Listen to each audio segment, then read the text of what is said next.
পরিষ্কার পরিপাটি থাকার পোকা যার মাথায় ঢোকে সে সবসময় ছটফট করতে থাকে, এটা করব ওইটা ক্লিন করব, এভাবেই তার মধ্যে একটা অস্থিরতা কাজ করে বাসার সব কিছু পরিপাটি রাখার জন্য। আসসালামু আলাইকুম, কেমন আছেন সবাই? আশা রাখছি ভালো। চলে আসলাম নতুন আরেকটি ভিডিও নিয়ে। কিছু কিছু ক্লিনিং আছে যেগুলো আমরা এভরিডে করি না বা করা সম্ভবও না, যেগুলোকে সপ্তাহে একদিন বা 15 দিনে একদিন করা হয়। ওরকমই আজকে একটা ডিপ ক্লিন করব আমার ড্রয়িং রুমটাকে। সেই ঈদের আগে করেছিলাম, তারপরে আর করা হয়নি, আবার আজকে নেমে পড়লাম সেই যুদ্ধে। আর সাথে আপনাদের রাখলাম, আপনাদের সাথে গল্প করব আর আমি আমার ক্লিনিংয়ের কাজটা করে নেব। টিপি সেভাবে দেখা হয় না, দেখা যায় যে বাচ্চারা তো ওরকমভাবে সময়ই পায় না। ছোটজন মাঝে মাঝে 2-1 দিন দেখে, সেটাও দেখা যায় সপ্তাহে 2-3 দিন হয়তো বা এরকম হতে পারে। তো ওইভাবে তো দেখা হয় না, আর এটা আর প্রতিদিন তো এগুলো ক্লিনও করা হয় না বা করার দরকারও হয় না। সপ্তাহে 1 দিন বা 10 দিনে 1 দিন করলেই কিন্তু হয়ে যায়। তো সেই কাজটাই আজকে করে নেব। তো এখানে হচ্ছে যে আমি কাজ করতেছিলাম, আর সাথে আমার বাচ্চারাও কিন্তু পাশে অনেক দুষ্টুমি করতেছিল, এটা সেটা ধরতেছিল, কাজের চেয়ে তারা আকাম বেশি করতেছিল। তবে কিছু করার নেই, তাদেরকে নিয়েই তো কাজ করতে হবে। একজন গৃহিণী বা হাউসওয়াইফ, তাদের বাচ্চা কাচ্চা এগুলো তো থাকবে, এগুলো আগে ফার্স্ট প্রায়োরিটি, তাদেরকে ম্যানেজ করা, তারপরে সব কিছু পরিপাটি রাখা। আর যে পরিষ্কার থাকতে পছন্দ করে সে বাচ্চা কাচ্চা নিয়েও পরিষ্কার থাকতে পারে। অনেকে আছে যে বাচ্চা কাচ্চা আছে বলে বলে এটা এরকম ওই রকম, আবার অনেকে আছে যে বাচ্চা কাচ্চা তো কথা শুনে তার জন্য পরিষ্কার রাখতে পারে। আসলে ব্যাপারটা ওই রকম না, যার ইচ্ছে থাকে সে সব পরিস্থিতিতেই ম্যানেজ করে নিতে পারে। বাচ্চারা তো দুষ্টুমি করবে, নষ্ট করবে, এটাই স্বাভাবিক। আর আমরা যারা পরিষ্কার থাকতে চাই, আমাদের এই পোকা যাদের মধ্যে আছে তারা কিন্তু ঠিকই ম্যানেজ করে সেগুলো পরিষ্কার করে নেই। তো আপনারা কেমন আছেন অবশ্যই কমেন্টে জানাবেন। আর যেই আপুরা আমাকে সাপোর্ট করছেন আর সুন্দর সুন্দর কমেন্ট করছেন, সবাইকে জানাই মন থেকে অনেক অনেক দোয়া আর ভালোবাসা। এখন পর্যন্ত যারা আমার ভিডিওতে একটা লাইক দেননি, প্লিজ একটা লাইক দিয়ে কন্টিনিউ করেন। আর যারা এই কাজটি করে দিয়েছেন তাদেরকে জানাই অসংখ্য অসংখ্য ধন্যবাদ। আমরা যারা ক্লিন থাকতে পছন্দ করি, ক্লিন সব কিছু চাই, তারা কিন্তু অনেক বেশি দেখা যায় কাজ করতে হয়, কারণ ক্লিন থাকাটা এতটা সহজ না। আর মনে হয় যতই আটকিয়ে রাখো আর ঢেকে রাখো সব কিছুতে ময়লা পড়েই।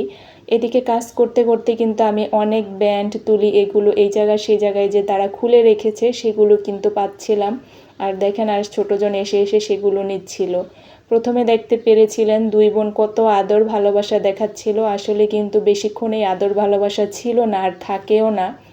মাঝে মাঝে মনে হয় তারা কত ভালো সম্পর্ক তাদের মধ্যে, আবার এমন যুদ্ধ শুরু হয়ে যায়, একেবারে বিশ্বযুদ্ধের মতো অবস্থা হয়ে যায়, কেউ কাউকে সহ্যই করতে পারে না, এইরকম হচ্ছে ব্যাপার। আর এই যে এই ডিভাইনের জন্য এই তোয়ালেটা ম্যাচিং করে পেয়ে গিয়েছিলাম, যার কারণে এটা রেখেছি। দেখেন আমি কাজ করতেছি তাও সে সরবে না বা পরিষ্কার সেভাবে করতে দেবে না। তো তাকে ম্যানেজ করে করেই করা হচ্ছে। আর জোর করে কিছু করলে না অনেক বেশি রাগ করে। বুঝিয়ে বুঝিয়ে যতটুকু আসলে বাচ্চাদের করানো যায়, মাঝে মাঝে ওর সাথে আমারও রাগ হয়ে যায়, কিন্তু কিছু করার নেই, আবার নিজেকে মানিয়ে নেই, কারণ এখানে একা বাসায় তো আমি যদি রাগ করি তাহলে ওরা যাবে কোথায়। যার কারণে থাক, ওদের খেলার জায়গা নেই বা সেভাবে কাছেও কেউ নেই, তো আমাকেই তো সব ম্যানেজ করতে হবে। আর মাশাল্লাহ আমার মানি প্লান্টের গাছগুলো খুব সুন্দরভাবে গ্রো করতেছে। এদিকে কিন্তু আমি একে একে সব পরিষ্কার করে নিচ্ছিলাম। আর এই বাহিরের যে সুর একটা, এটা হচ্ছে বাথরুমে নিয়ে ধুতে হবে, কারণ এই যে বৃষ্টি আসে, তারপরে আবার এমনি তো বাহিরের জুতোগুলো এখানেই রাখা হয়, যার কারণে হচ্ছে বালু দিয়ে ভরে গেছে। এটাকে এই জায়গায় যদি পরিষ্কার করতে যাই পুরো ফ্লোর বালু দিয়ে ভরে যাবে। তো এই যে আপাতত এইভাবে আমি এগুলো মোছামুছি করে নিলাম, তারপরে হচ্ছে যে বাসা ঝাড়বো। আমি কিন্তু ঝুল সব সময় দেখা যায় ঘর যখন ঝাড়ু দিতে আসি না, তখনই যেখানে যতটুক দেখি সাথে সাথে সেটা, অনেক সময় হয় কি ঝাড়ুও দিচ্ছে না কিন্তু আমার চোখে পড়েছে ওইখানে ঝুল আছে, তো আমি সাথে সাথে ঝাড়ু এনে ওই জায়গাটা পরিষ্কার করে ফেলি। যার কারণে আমার বাসায় কখনো কেউ ঝুল দেখতে পারে না, আমি নিজেই দেখতে পাই না, দেখার আগেই আমি ভেঙে ফেলি। তারপরে ওগুলো পরিষ্কার করলাম, বেসিনটাকেও খুব ভালোভাবে ডিপ ক্লিন করলাম। বেশি বড় ফুটেজ রাখিনি, কারণ হচ্ছে যে ক্লিনিংয়ের পার্ট বেশি বড় হয়ে যাচ্ছে, ভালো নাও লাগতে পারে, বোরিং ফিল করতে পারেন। এরপরে চলে যাব একেবারে রান্না বান্নায়। আজকে হচ্ছে শর্টকাটে রান্না, শাক রান্না করব আর ট্যাংরা মাছ রান্না করব। অলরেডি ভাত বসিয়ে দিয়েছি। তো শাকটা আগেই কিন্তু আমি সিদ্ধ করে রেখেছিলাম। এটা হচ্ছে কলমি শাক, এভাবে কুচি কুচি করে কেটে সিদ্ধ করে রেখে দিয়েছিলাম পেঁয়াজ, কাঁচামরিচ, লবণ দিয়ে। এখন হচ্ছে রসুন ফোড়ন দিয়ে শাকটাকে বাগার দিয়ে নেব। আমরা তো এইভাবেই শাক খাই, আগে সিদ্ধ করে নেই, তারপরে হচ্ছে বাগার দিয়ে। অনেকে ডাইরেক্ট করে, আসলে এটা হলো অভ্যাসের ব্যাপার, যে যেভাবে খেয়ে অভ্যস্ত সেভাবেই আসলে করলে ভালো, আর বা তার সেটা ভালো লাগে ওইটাই। তো এই যে আমি সরিষার তেলে এখন রসুনটা দিয়ে দিলাম। রসুনটা যখন বাদামি কালার হয়ে আসবে তখন হচ্ছে যে আমি শাকটা দিয়ে দিব। এদিকে আমার ভাতেরও বলক চলে এসেছে। তো ভাতটা আজকে আর আমি ভাতের সাথে লাল চাল মিক্সড করিনি, আজকে শুধু সাদা চাল, যেটা বাসমতি চাল খাই, সেটাই দিয়েছি। আসলে হচ্ছে কি, সবারই তো এই সাদা চালে কোনো পুষ্টিগুণ নেই, এটা সেটা শুনে তখন নিজের মধ্যেই মানে এই কাজ করে। যাই হোক, ভাত তো খেতেই হবে, তবে প্রতিদিন তার ওই একই রকম ভালো লাগে না, তাই একটু এদিক সেদিক করে দেই। তো এই যে রসুনটা খুব ভালোভাবে বাদামি কালার করে তারপরে হচ্ছে যে শাকটা ঢেলে দিলাম। এভাবে যদি আগের দিন রাতে কিছু শাকটাক সিদ্ধ করে রাখা হয় না, তাহলে পরের দিন সকালে খুব ঝটপট হয়ে যায়। আর শাক বাছতে কিন্তু একটা সময়ের ব্যাপার, শাকটা ভালোভাবে দেখে আর ধুইতেও কিন্তু সময় লাগে, কারণ শাকের মধ্যে অনেক বালু থাকে, বড় একটা বোল নিয়ে তারপরে ধুইতে হয়। আসলে এইটা একটা মানে যতটা স্বাস্থ্যসম্মত, সেটা মানে প্রসেসিং করাটা না অতটাই কষ্টকর। তো আমার শাক হয়ে গেছে, এখন হচ্ছে যে আমি বাটিতে বেড়ে নেব। তো আপনারা কে কোথা থেকে দেখছেন, কেমন আছেন, অবশ্যই কিন্তু কমেন্টে জানাবেন। আর আপনারা কিভাবে শাক রান্না করেন সেটাও কিন্তু কমেন্টে জানাবেন। আমি সবাইকে চেষ্টা করতেছি, যারা আমাকে সাপোর্ট করে আমি তাদেরকে ইনশাল্লাহ সাপোর্ট করে দিতে, পুরোপুরিভাবে সাপোর্ট করতে।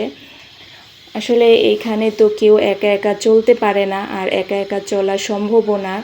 কিন্তু যারা পারেন, একজন ভিডিও আপলোড করলে যদি আপনি ফ্রি থাকেন, পুরোটা আপনি ডিটেলসে না বললেও তার ভিডিওটা অন করে রাখতে পারেন। আসলে যখন ভিডিওটা ছাড়া হয় তখন যদি সাবস্ক্রাইবাররা দেখে তাহলে ইমপ্রেশন ভালো পাওয়া যায়।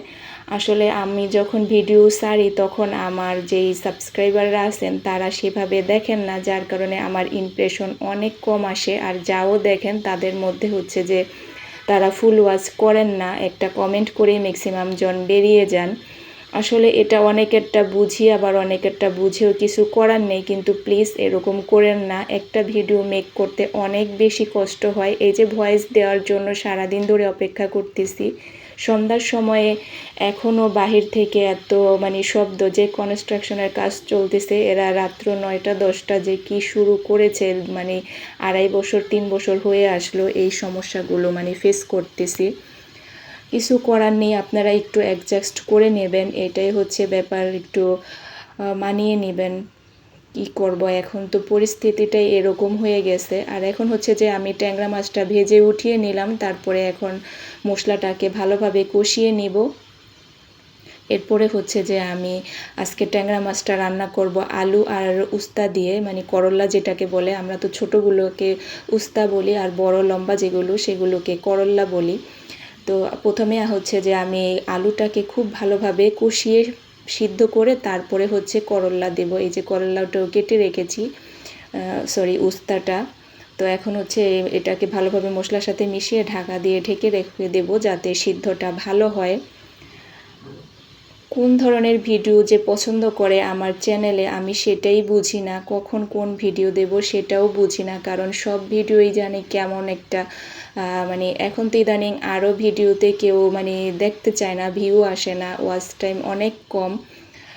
যদি সম্ভব হয় যারা আসবেন প্লিজ একটু ফুল ওয়াচ করে দেবেন, দেখতে হবে না, সেরে রেখে দিলেই হবে। এভাবেই সবাইকে সাপোর্ট করতে হবে। আসলে একটানা তো এত ভিডিও কারো পক্ষেই দেখা সম্ভব না, তবে আমরা ভিডিও রিলেটেড যে কোনো একটা কথা বলে তারপরে একটা কমেন্ট করে রেখে দিতে পারি। আর এদিকে হচ্ছে যে আমি বালাচাউ ভর্তা বানাচ্ছিলাম, বালাচাউ ভর্তাটা করে নিচ্ছিলাম। আজকে বালাচাউ ভর্তা খেতে ইচ্ছে করছিল, যার কারণে একটু করে নিলাম। আর যেটা বলতেছিলাম, ফুল ওয়াশ করে দেওয়ার জন্য আপনাকে ভিডিওর দিকে তাকিয়ে থাকতে হবে না, আপনার সময় মতো শুধু একটু অন করে রেখে দেবেন। সেটা আমার হোক বা যে কারো হোক, যারে আপনার ভালো লাগে, সাপোর্ট করেন, সাবস্ক্রাইব করছেন, এটা আপনার দায়িত্ব। কারণ যখন সাবস্ক্রাইবার না থাকে না, তখন কম্পিউটার নিজে থেকেই আননোন পার্সনদের কাছে ইমপ্রেশন দেয়। আর যখন সাবস্ক্রাইবার থাকে, তখন কিন্তু তাদের কাছে ইমপ্রেশনগুলো আগে দেয়। আর তারা যদি সেটা ভালোভাবে দেখে একটা ভালো মন্তব্য করে, তাহলে কিন্তু আমরা পরবর্তীতে ইমপ্রেশনটা ভালো পাই। সবাই কিন্তু কষ্ট করতেছি, কষ্টর ফল যদি না পাই তাহলে কিন্তু সেটা খুবই দুঃখজনক। সবাই যে পাচ্ছি না তা না, তবে হাতে গোনা কয়েকজন পেয়ে তো তারা অন্যরকম হয়ে গেছে। যাই হোক, যারা যেরকম হবে সেটা তাদের ব্যাপার, কিন্তু তাদের মধ্যেও অনেকে আছে ভালো পাওয়ার পরেও কিন্তু সাপোর্ট করে, আবার অনেকে আছে করে না। তো সেটা সম্পূর্ণ যার যার ব্যক্তিগত রুচির ব্যাপার, যে যেমন ব্যক্তিত্বপূর্ণ বা রুচি সেরকমই সে সেটা করবে, এটাই স্বাভাবিক। তো আমি ভালোভাবে কষিয়ে তারপরে কিন্তু উস্তাটাও দিয়ে দিয়েছিলাম, সেটাও একটু কষিয়ে এখন হচ্ছে গরম পানি দিয়ে দিয়েছি, তারপরে মাছটা আর কাঁচামরিচ দিয়ে দিলাম। এখন হচ্ছে টালা জিরার গুঁড়োটা দিয়ে দিব। আমার না বিলাতি ধনিয়া পাতা ছিল আমার কাছে, তারপরে আমার দিতে তরকারিতে মনে ছিল না। আসলে এখন তো ধনিয়া পাতার সিজন না, অনেক সময় না ভুলে যাই। আর যদি আগে বের করে রাখা হয় ফ্রিজ থেকে, তাহলে ধনিয়া পাতাগুলো একটু কালো কালো হয়ে যায়, যার কারণে চিন্তা করি যে তরকারি লাস্টে দেব, পরে ভুলেই যাই। আর আমার একটা ম্যাক্সিমাম জিনিস আপনারা হয়তো খেয়াল করতে পারেন যে আমি প্রায় তরকারিতেই কিন্তু ডিম দেই। এটা হচ্ছে আমার বাচ্চাদের জন্য। আর এরই মধ্যে কিন্তু আমি হাত কেটে ফেলেছি, যার কারণে হচ্ছে যে আমি বিকেলে আর কোনো রান্না বান্না করিনি। হাতটা খুললেই রক্ত বের হতো, মানে খুব বেশি পরিমাণেই কেটেছিলাম। তো হাজব্যান্ডকে বলেছিলাম আসার সময় পরোটা বা নান কিছু নিয়ে আসতে, তো সে হচ্ছে বাচ্চাদের আবার ইচ্ছে হয়েছে পরোটা খাবে, পরোটা সবজি আর হচ্ছে যে ফ্রিজে মাংস ছিল, এগুলো মিলিয়ে রাতের খাবারটা সেরে নিয়েছিলাম। সাথে লটকন আর আম নিয়ে আসা হয়েছিল। এই তো ছিল আমার সারাদিনের ব্লগ। আপনাদের কেমন লেগেছে অবশ্যই কমেন্টের মাধ্যমে জানাবেন। ভালো লাগলে লাইক, কমেন্ট এবং শেয়ার করতে ভুলবেন না। পরবর্তী ভিডিও দেখার আমন্ত্রণ জানিয়ে আমি বিদায় নিচ্ছি। সবাই ভালো থাকবেন, সবার জন্য অনেক অনেক শুভকামনা রইল। আমার জন্য সবাই দোয়া করবেন, আমিও সবার পরিবার বাচ্চাদের জন্য মন থেকে দোয়া করি। তো এই তো, ভালো থাকেন সবাই। আল্লাহ হাফেজ, আসসালামু আলাইকুম।